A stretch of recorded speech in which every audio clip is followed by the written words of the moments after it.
দর্শক, এই পর্যায়ে রয়েছে প্রবাস সংবাদ।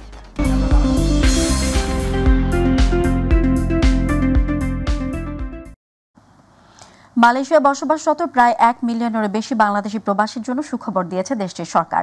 এখন থেকে বাংলাদেশি কর্মীরা মাল্টিপল এন্ট্রি ভিসার সুবিধা ভোগ করতে পারবেন।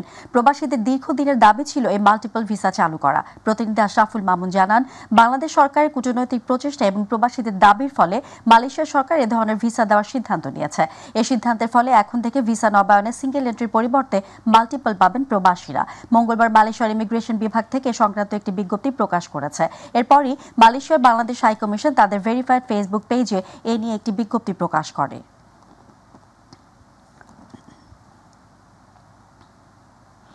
মালয়েশিয়া ইমিগ্রেশন বিভাগের যৌথ অভিযানে বাংলাদেশি নাগরিক সহ বিভিন্ন দেশের 496 জন অভিবাসীকে আটক করা হয়েছে। দুপুরে দেশটির রাষ্ট্রীয় টিভি চ্যানেল টিভি তিগা এক প্রতিবেদনে তথ্য জানিয়েছে। প্রতিনিধি আশরাফুল মামুন জানান, মঙ্গলবার সেরডাং সেরি ক্যাম্বাঙ্গানের পুত্রা পারমাই স্যালাস অ্যাপার্টমেন্টে একটি রোহিঙ্গাদের বসবাস অধ্যুষিত এলাকায় অভিযান চালিয়ে মালয়েশিয়ার ইমিগ্রেশন বিভাগ এসব অবৈধ অভিবাসীকে আটক করেছে। আটককৃতদের মাঝে 15 জন বাংলাদেশি রয়েছেন।